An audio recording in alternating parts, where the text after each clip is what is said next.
time for fake friends. Too many people be calling my phone, but I never be picking it up. Got everyone that I need in my circle. Yo, c'est Daily Sweep, la chaîne qui balaye l'actu basket. Aujourd'hui, on souhaite l'anniversaire à Paul Pierce, The Truth, 44 ans aujourd'hui. On se souvient surtout de sa campagne en 2008 avec les Celtics, accompagné de Kevin Garnett et de Ray Allen pour remporter ce fameux titre. Il a terminé MVP des finales. Il a été également All-Star, c'est le meilleur marqueur de l'histoire des Celtics pour le moment. Il a aussi le record de la franchise en termes de 3 points inscrits et de lancers francs inscrits. Un bon anniversaire à lui.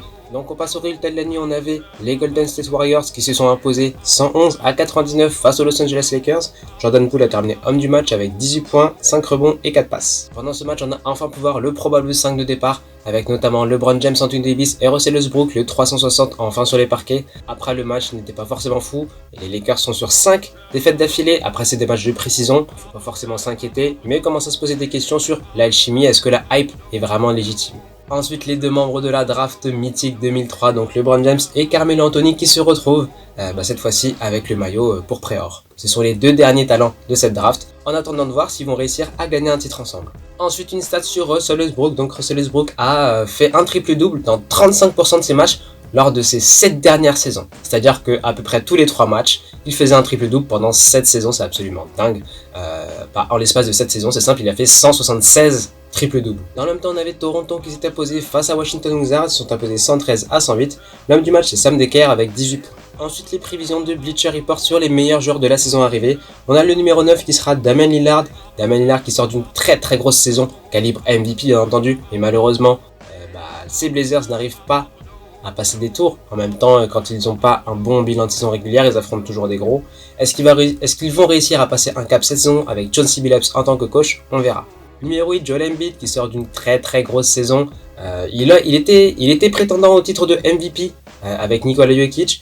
Après, il avait beaucoup de problèmes à l'infirmerie, il a fait que 50 matchs cette saison. Ils ont terminé premier à l'Est. Malheureusement, en playoff, c'est un petit peu choke face aux Hawks en demi de conférence. Ils se sont fait éliminer en 7 matchs. Mais bon, pour des favoris premiers à l'Est, c'est pas normal. Donc on va voir cette saison s'il va pouvoir réussir à step up et surtout à glaner ce premier titre de MVP. Numéro 7, c'est James Harden, fraîchement arrivé l'année dernière de Houston pour venir prêter main forte à Kyrie et à Kevin Durant. Il avait fait un très bon taf en tant que meneur cette fois-ci. Il avait des très bonnes stats. Malheureusement, son manque de match ne lui permettait pas d'être dans la course MVP. Mais lorsqu'il jouait sur le terrain, c'était clairement le deuxième meilleur joueur de cette équipe. Numéro 6, Luka Doncic, le talent générationnel, celui que tout le monde rêve d'avoir dans sa franchise. Il porte sur son dos les Dallas. Il a réussi à atteindre les playoffs la saison dernière. Il s'est encore frotté cette fois-ci aux Clippers, mais non, ça leur donnait du fil à retordre cette fois-ci en 7 matchs. Nul doute qu'il gagnera un titre de MVP dans sa carrière. Après, ça va vraiment dépendre du bilan de son équipe. Numéro 5, on a Nikola Jokic, le MVP en titre qui a remporté ce titre avec la manière, avec ses Denver Nuggets. Il était sur une saison folle, maître du jeu à Denver. Ils ont réussi à passer un tour face aux Blazers, mais se sont finalement inclinés face à Phoenix. Un vilain sweep 4-0. On va voir ce qu'il va donner cette saison sans Jamal Murray, voir comment est-ce qu'il va pouvoir maintenir son jeu, maintenir son niveau. Numéro 4, on a Stephen Curry, le probable meilleur joueur de la saison dernière. Il a terminé meilleur scoreur. Cependant, le bilan de la saison régulière ne lui permettait pas du tout de prétendre à ce titre. La saison dernière, il prenait 13 tirs à 3 points par match. Il a réussi à en mettre 5 avec une réussite du coup de 42%. C'est absolument dingue. On va voir cette saison s'il va réussir à step up avec le retour de Klay Thompson, peut-être pas début octobre, mais en décembre, peut-être qu'il devrait revenir. S'ils arrivent à avoir un bon bilan, il pourra probablement revenir à son top niveau et surtout remettre la franchise sur le haut de la carte. Numéro 3, LeBron James, on ne le présente plus, il va rentrer dans sa 19e saison NBA. L'année dernière, il aurait vraiment pu prétendre à ce titre de MVP jusqu'à ce qu'il se fasse son entorse à la cheville. Mais s'il n'avait pas eu son entorse à la cheville, je pense personnellement qu'il aurait remporté ce titre de MVP. On va voir avec les Lakers ce que ça va donner, si l'alchimie se passe bien, si les matchs s'enchaînent bien avec des victoires, et surtout si ses stats vont toujours être à la hausse. Parce que Russell Westbrook à côté, il y aura beaucoup de volume de jeu et il y aura beaucoup de ballons. Il va falloir voir comment est-ce qu'on partage le ballon. En numéro 2, on a Giannis Antetokounmpo, le champion NBA en titre, le MVP des finales. Le palmarès est déjà très fort, il n'a même pas atteint son prime. Il est déjà double MVP, il a été défenseur de l'année, plusieurs fois All-Star, cette fois-ci champion et MVP des finales. On va voir s'il va pouvoir réussir le doublé cette saison. Et le favori cette saison pour être le meilleur joueur, c'est Kevin Durant. À lui tout seul, il a failli éliminer les Bucks en demi de conf. Malheureusement, son pied étant un tout petit peu trop grand, il a marché sur la ligne et c'était seulement 1-2 points à ce fameux Game 7. Mais son retour après s'être fait la rupture du tendon d'Achille montre qu'AD est toujours indéfendable, le joueur peut-être le plus complet de sa génération et peut-être l'un des meilleurs de l'histoire. Va pouvoir repartir de plus belle, mener les Brooklyn peut-être à la première place de l'Est, en tout cas c'est l'objectif, mais c'est surtout de remporter la bague. Ensuite cette saison ce sera la saison Diamond, donc on fête les 75 ans de la NBA, ce qui veut dire qu'on aura les 75 meilleurs joueurs qui seront présentés par la NBA. Donc on aura 3 dates, le 19 octobre, le 20 octobre et le 21 octobre.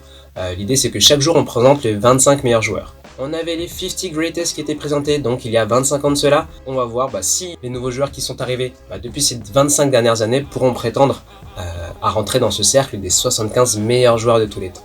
Les ambassadeurs donc de ce 75e anniversaire de l'NBA seront Clyde Drexler, Magic Johnson, Dirk Nowitzki, Bob Pettit et Oscar Robertson. 5 joueurs qui seront très probablement dans ce cercle des 75 plus grands joueurs de l'histoire. Ensuite une citation de Tyler Herro qui était en interview à la radio et qui estime qu'il devrait être dans la même catégorie que Luka, que Trae Young, que Ja Morant, que tous ces gars-là sont dans une catégorie au-dessus et que lui se sent dans cette catégorie-là. Après il faut qu'il le prouve. Dans la bulle, il avait fait une très forte impression, la hype était vraiment très grande et malheureusement lors de sa saison sophomore, les stats n'étaient pas au niveau espéré. Donc on verra lors de sa 3e saison, voir s'il pourra step up et mettre tout le monde d'accord. Ensuite une photo de KD et Kyrie qui était il y a 2 jours à l'entraînement à l'extérieur. Il se faisait un petit 1 contre 1. Je vous laisse deviner qui a remporté ce match-up. Ensuite une info sur Zaire White, le fils de Dwyane Wade, qui va cette fois-ci jouer en G-League avec les Salt Lake City Stars, donc à Utah. Peut-être parce que Dwyane Wade, donc le père, a investi dans la franchise de Utah Jazz. Ensuite une nouvelle info des Lakers, Sekou Doumbouya arrive chez les Lakers, il était auparavant à Brooklyn, après il a été envoyé à Houston et coupé dans la foulée. Cette fois-ci il a signé un contrat chez les Lakers, c'est fou comme il était passé des Nets aux Lakers, on va voir ce que ça va donner, en espérant qu'il s'y acclimate bien. Ailleurs, fin octobre, il y aura une première grosse vidéo qui va surtout concerner les Nets et les Lakers, je n'en dis pas plus. Il y aura sûrement une info sur Sekou Doumbouya qui a fauté, donc il ne sera plus chez les Nets mais chez les Lakers. Donc voilà, c'est Daily Sweep. Demain il n'y aura pas d'épisode, donc on se retrouve vendredi pour un prochain épisode. I'm just fucking lit, man, I'm just fucking lit. Drink a bottle of this shit, man, bottle of this shit. I'm about to write a hit, man, about to write a hit. No, I'm never